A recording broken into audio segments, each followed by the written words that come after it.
Assalamualaikum warahmatullahi wabarakatuh. Pada kesempatan kali ini kita akan mempelajari tentang konsep akuntansi syariah. Sebelum kita mempelajari lebih lanjut terkait akuntansi syariah, kita samakan dulu persepsi kita, mindset kita terhadap ilmu akuntansi. Di sini ada uji persepsi bahwa ada 4 perusahaan PTA, PTB, PTC, dan PTD. Keempat perusahaan ini bergerak dalam bidang yang sama, industri yang sama, dan menghasilkan produk yang sama. Yang membedakan adalah kemampuan seorang akuntan dalam menyajikan laporan keuangan dan kemampuan dari seorang manajer keuangan dalam mengelola keuangan. Sehingga PTA mampu menciptakan laba sebesar 400, PTB 200, PTC 100, dan PTD hanya mampu menciptakan laba sebesar 50. Perusahaan mana yang paling bagus? Nah, ketika uji persepsi ini saya lontarkan kepada mahasiswa yang saya ajar, maka hampir 90% mengatakan bahwa perusahaan yang paling bagus itu adalah PTA. 99% mengatakan perusahaan yang paling bagus itu adalah PTA. Kenapa demikian? Karena hampir semuanya melirik kepada laba yang dihasilkan oleh PTA yang paling besar, sebesar 400. Tentunya ketika perusahaan ingin meningkatkan labanya, dilihat dari rumus ini, tentunya caranya yang pertama itu dengan cara meningkatkan pendapatan. Bagaimana cara meningkatkan pendapatan?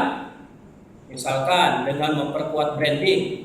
Branding kita perkuat dulu, kemudian yang kedua kita ekspansi, memperluas jangkauan usaha kita, kemudian kita meningkatkan kualitas, menambah jam kerja karyawan, dan promosi. Ini sebagian kecil dari cara-cara yang kita tempuh untuk meningkatkan pendapatan. Namun ingat, ketika kita ingin meningkatkan pendapatan dengan cara ekspansi atau meningkatkan kualitas atau promosi, tentunya di situ ada biaya yang meningkat pula. Ketika ekspansi, maka kita harus mengeluarkan biaya untuk ekspansi. Ketika untuk meningkatkan kualitas, maka ada biaya juga yang keluar untuk meningkatkan kualitas. Untuk promosi ada biaya juga untuk meningkatkan, untuk membayar promosi. Misalkan membayar biaya iklan. Itu yang pertama, cara meningkatkan pendapatan. Yang kedua, untuk memaksimalkan profit dengan cara menekan beban, menurunkan beban. Bagaimana cara menurunkan beban? Bisa dengan efisiensi. Kita mengefisiensikan penggunaan listrik, air telepon, kemudian dengan cara pengurangan karyawan, menurunkan biaya kerja lembur, selektif dalam mencari bahan baku. Bahan baku kita pilih-pilih dengan kualitas yang sama tetapi dengan harga yang lebih murah. Dan ada juga perusahaan yang merekrut karyawannya keseluruhan outsourcing karena dia ingin membayar upahnya di bawah minimal, atau tidak ada ikatan kerja dengan karyawan sehingga tidak perlu membayar tunjangan ini. Nah, menurut Anda bagaimana cara manajer PTA dalam meningkatkan labanya, padahal industrinya sama, produk yang dihasilkannya sama, tetapi ternyata PTA ini mampu menghasilkan laba 400 jika dibandingkan dengan PTD yang hanya mampu menciptakan laba 50. Banyak cara. Misalkan untuk PTA, seluruh karyawannya disuruh lembur semua untuk meningkatkan pendapatan. Tapi di sisi lain, untuk menghemat beban, lemburnya hanya dibayar setengahnya. Kita tahu banyak perusahaan, misalkan jam kerjanya 8 jam, dari jam 8 sampai jam 4, sementara dari jam 4 sampai jam 6 disuruh kerja, tetapi itu dianggapnya loyalitas, tidak dihitung lemburnya. Begitu ya. Ada juga yang pembayaran lemburnya cuma dibayar setengahnya. Kalau nggak mau lembur, silahkan out dari perusahaan kita. Ada juga perusahaan seperti itu. Bandingkan dengan PTD.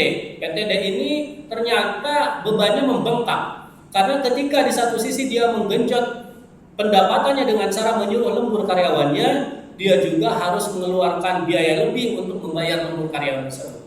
Atau bisa juga dengan cara perusahaan tidak mengeluarkan biaya untuk pengolahan limbah, hanya memproduksi saja. Nah, limbah-limbahnya dibuang begitu saja tanpa ada filter.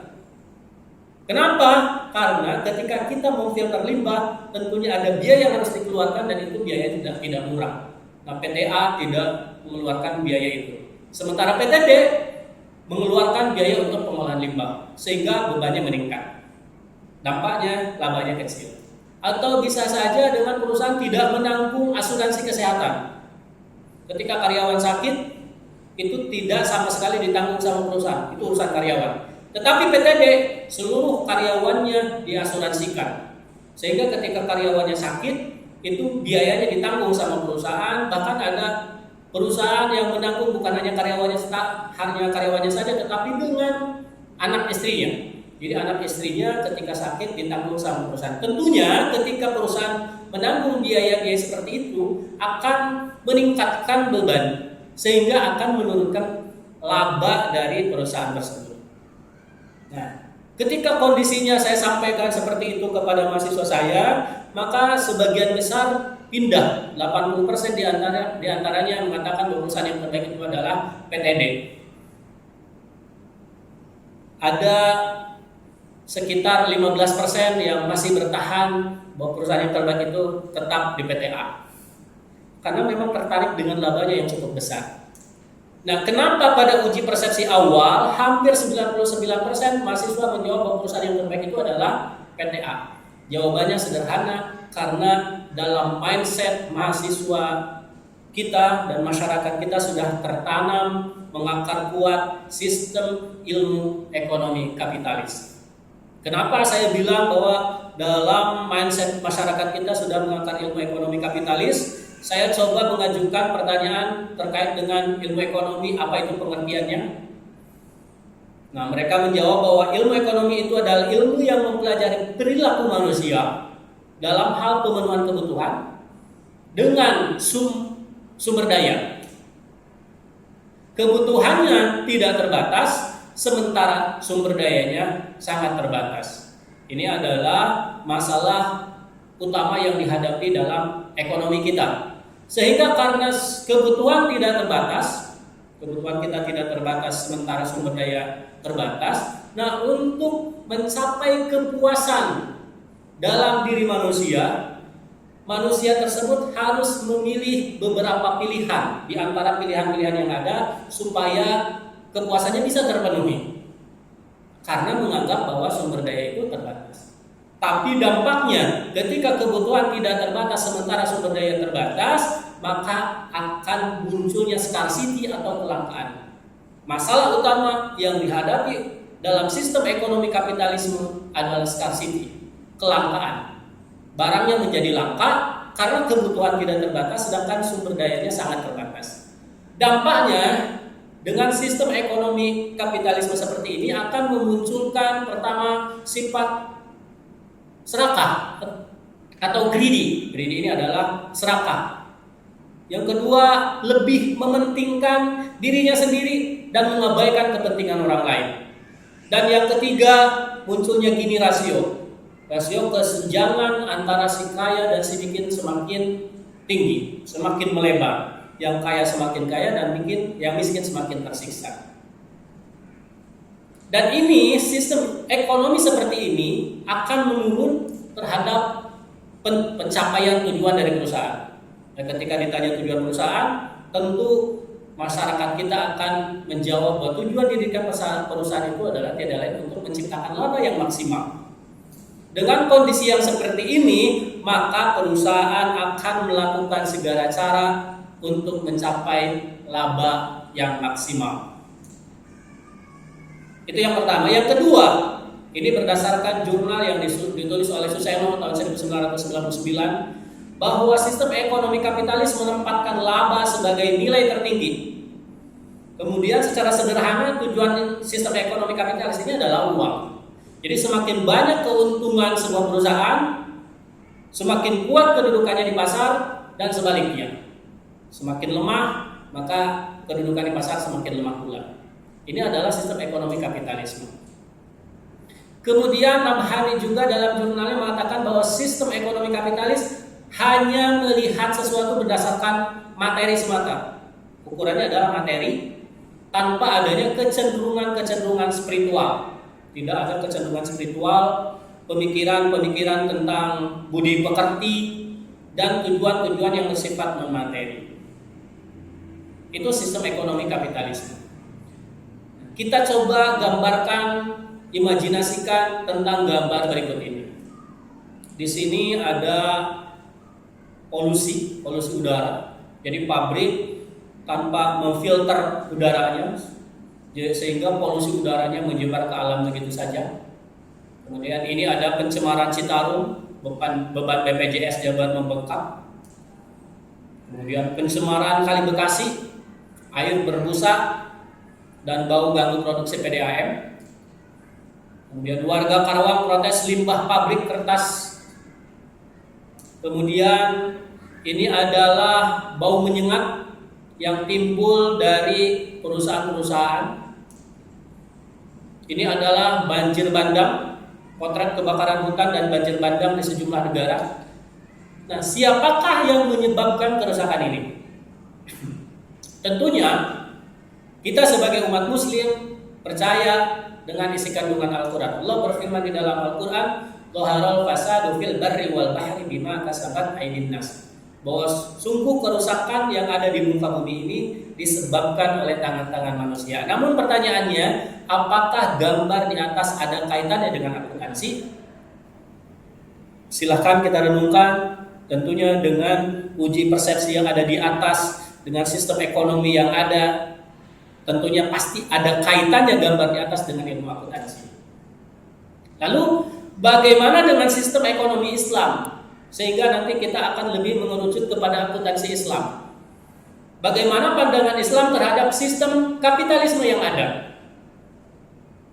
Bahwa menurut sistem ekonomi kapitalisme, bahwa ilmu ekonomi itu adalah ilmu yang mempelajari perilaku manusia untuk memenuhi kebutuhan yang tidak terbatas. Kita kaji dulu terkait dengan pendapat bahwa kebutuhan manusia itu tidak terbatas. Apakah kebutuhan manusia itu tidak terbatas? Nah, kita kaji dengan contoh sederhana. Kebutuhan manusia itu dibagi ke dalam 3. Ada sandang, pangan, dan papan. Itu kebutuhan primer. Secara lebih umum ada primer, sekunder, dan tersier. Kita bahas dulu yang primernya saja. Bahwa kebutuhan yang paling utama itu adalah sandang, misalkan. Ketika saya makan atau minum, makan dan minum piring pertama dengan gelas yang pertama, itu pasti enak. Cukup untuk memenuhi kebutuhan yang ada dalam diri kita. Kemudian ketika kita minum gelas yang kedua, tentunya air yang ada di gelas itu, kita minum, kepuasannya sudah mulai berkurang. Minum air yang ketiga, di gelas yang ketiga, kepuasannya semakin berkurang. Dan gelas yang keempat, gelas yang kelima, tentunya bukannya kepuasan kita terpenuhi, tapi yang ada kita malah kembung. Tubuh kita menolak kalau diasupi terlalu banyak makanan. Berarti ini menandakan bahwa kebutuhan kita itu terbatas, bukan tidak terbatas. Itu dari contoh dari pangan. Gitu. Kemudian dari sisi sandang, kita tentunya memiliki banyak baju yang ada di lemari kita, di rumah kita. Namun pertanyaannya, apakah seluruh baju itu kita pakai semua dalam tubuh kita? Tentunya tidak. Ini menandakan bahwa tubuh kita itu terbatas. Rumah banyak, tetapi apakah ketika kita tidur 1 jam di rumah yang sini, 1 jam di rumah yang sana? Tentu tidak. Jadi ternyata kebutuhan pun terbatas. Bukan tidak terbatas, tapi sangat terbatas. Gitu ya. Maka di dalam Al-Quran disebutkan bahwa sebenarnya yang tidak terbatas itu adalah keinginan, bukan kebutuhan. Nah, keinginan, kita sudah punya motor, pengen mobil. Padahal kalau dilihat dari kebutuhan sudah cukup pakai motor, tapi keinginan kita pengen mobil. Dikasih sama Tuhan mobil, kita ingin yang lebih mewah lagi. Padahal dengan mobil yang ada sudah cukup. Nah, dalam Islam yang diikutin adalah kebutuhan dasar, bukan keinginan. Karena keinginan itu bersumber dari hawa nafsu, dan hawa nafsu itu bersumber dari syaitan. Dalam Islam jangan sekali-kali mengikuti langkah-langkah syaitan. Bahkan dalam hal pemenuhan kebutuhan yang primer saja, Allah berfirman dalam surat Al-A'raf, "Wa kulu washrabu wa la tusrifu." Dan makanlah kalian minumlah kalian wala tusrifu, dan janganlah berlebih-lebihan. Makan dan minum itu suatu perkara yang diperbolehkan dalam Islam, namun Al-Quran secara tegas menjelaskan bahwa jangan berlebih-lebihan. Dalam hal yang halal pun itu dilarang berlebih-lebihan dalam Islam. Jadi dengan demikian bahwa kebutuhan manusia yang tidak terbatas itu dibantah dalam Islam, bahwa kebutuhan kita itu adalah terbatas. Yang tidak terbatas itu adalah keinginan, hayalan kita. Sementara keinginan dan kehayalan kita itu jangan diikuti, karena itu bersumber dari hawa nafsu bersumber dari syaitan. Kemudian kita bahas apakah sumber daya kita terbatas.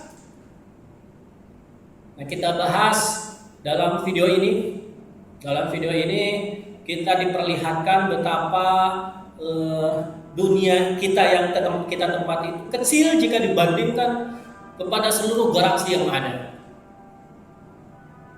Allah berfirman di dalam Al-Quran, walau annama fil ardi min syajaratin aqlamun wal bahru yamudduhu min ba'di sab'ati abhurin ma nafidat kalimatullah. Kalau seandainya pohon-pohon yang ada di muka bumi ini dijadikan pena, satu lautan dijadikan tinta, dan kalau memang kurang tambah 7 lautan lagi untuk menuliskan kalimat-kalimat Allah, maka kata Allah, manafidat kalimatullah, tidak akan pernah habis kalimat-kalimat Allah, tidak akan pernah habis rizki-rizkinya Allah, tidak akan pernah habis sumber-sumber dayanya Allah. Ini menandakan bahwa sumber daya itu sangat banyak. Belum lagi Allah berfirman di dalam Al-Quran, wa ma min dabbatin fil ardi illa 'alallahi rizquha, dan tidaklah hewan-hewan yang melata di muka bumi ini telah Allah tetapkan rizkinya. Hewan yang melata saja sudah ditetapkan rizkinya. Kalau sudah ditetapkan rizkinya, apalagi kita manusia yang dianugerahi akal dan tinggal ikhtiar mencarinya, itu pasti dikasih rizki. Kemudian Allah juga berfirman dalam surat Qamar, inna kulla syai'in khalaqnahu biqadar. Sesungguhnya segala sesuatu kami ciptakan, kata Allah, biqadar, dengan takaran yang pas, sudah ditakar, sudah diukur. Dengan demikian ketika sudah ditakar, sudah diukur, tidak mungkin kekurangan. Video ini kalau dilanjutkan cukup panjang dan kita dibandingkan dengan keseluruhan galaksi yang ada, tidaklah ada apa-apanya. Hanya sebatas sebuah debu di padang pasir. Begitu gambaran bahwa sumber daya alam yang kita miliki itu sangat tidak terbatas. Saya belum pernah mendengar di lautan habis ikannya, yang ada ikan habis itu ikan mati karena nelayan melakukan pengoboman. Atau saya belum pernah mendengar di hutan-hutan tumbuhan itu tidak tumbuh lagi, yang ada hutan-hutan itu digunduli, dibakar, sengaja dibakar. Itulah yang menyebabkan kenapa sumber daya itu hilang. Bukan berarti sumber daya itu sangat terbatas, tetapi ternyata kemampuan manusia dalam mendistribusikannya yang sama. Bahwa kekayaan yang ada di muka bumi ini, sumber daya yang ada di muka bumi ini hanya dimiliki oleh segelintir orang. Dengan demikian dibantahlah bahwa sumber daya itu terbatas. Nah, kalau seandainya kebutuhan manusia yang tadinya terbatas dibantah bahwa kebutuhan manusia itu terbatas, sehingga sumber daya tidak terbatas dibanding, maka konsep greedy, konsep lebih mementingkan diri sendiri, konsep kesenjangan antara si kaya dan si miskin itu tidak ada. Karena memang kita dibatasi oleh kebutuhan kita, sementara alat pemenuhan kebutuhannya itu tidak terbatas, terbalik. Nah, menurut ajaran Islam boleh mengambil keuntungan yang berlipat. Apakah boleh? Sehingga perusahaan yang terbaik itu adalah PTA. Nah, tentunya dalam Islam tidak ada larangan kita mencari keuntungan yang berlipat-lipat selama tidak melanggar ketentuan syariat. Nah, kalau seandainya uji persepsinya kita balik, bahwa ternyata perusahaan A itu sudah memenuhi kewajibannya, mulai dari karyawannya lembur sudah dibayarkan, kemudian karyawannya yang sakit sudah ditanggung, kemudian limbahnya sudah difilter, sehingga walaupun sudah dibayarkan akhirnya pendapatan dia sudah meningkat. Artinya labanya tetap menjadi 400. Sementara PTD dia banyak mengeluarkan biaya-biaya yang seharusnya tidak dikeluarkan. Contohnya, misalkan kita punya beberapa anak cabang. Tentunya di anak cabang itu kita menempatkan kepala cabangnya. Ketika kita menugaskan kepala cabangnya, nah biasanya kepala cabang itu kalau pulang pergi dijemput sama driver. Nah, tentunya ketika driver menjemput ke rumah kepala cabang untuk berangkat kerja itu berangkatnya lebih awal. Nah, siapa yang menggaji lembur karyawan untuk menjemput driver tersebut? Untuk menjemput kepala cabang tersebut? Tentunya adalah perusahaan. Kemudian biaya transportasinya, tolnya, bensinnya, siapa yang menanggung? Itu perusahaan. Kemudian PTD ini banyak barang-barang, aset-aset yang tidak terjaga yang akhirnya hilang. Dengan demikian diganti dengan aset yang baru sehingga biayanya semakin membengkak. Nah, kalau kondisinya seperti itu, maka PTD ini perusahaan yang tidak bagus. Dengan demikian, penentuan perusahaan bagus atau tidak bagus kita akan bahas di minggu depan. Bahwa perusahaan yang bagus di dalam seperti apa, yang tidak bagus seperti apa. Yang paling penting penekanannya bahwa perusahaan yang paling bagus itu adalah perusahaan yang bisa dipertanggungjawabkan. Penekanannya bukan kepada profit atau laba, tetapi lebih kepada pertanggungjawaban. Selama 400 ini yang disajikan oleh PTA itu bisa dipertanggungjawabkan, maka perusahaan ini adalah perusahaan yang terbaik. Maka nanti bagaimana membahas budaya akuntansi dalam Islam, kita akan kaji dalam video berikutnya. Kita akan membandingkan bagaimana paradigma akuntansi konvensional jika dibandingkan dengan paradigma akuntansi Islam. Kemudian kita juga akan mempelajari kontribusi peradaban Islam terhadap ilmu akuntansi. Kemudian kita juga akan mempelajari sistem atau budaya akuntansi yang dijelaskan dalam Al-Quran. Ternyata budaya akuntansi di dalam Al-Quran lebih komprehensif jika dibandingkan dengan budaya akuntansi konvensional. Tunggu dalam video berikutnya. Sekian, Assalamualaikum warahmatullahi wabarakatuh.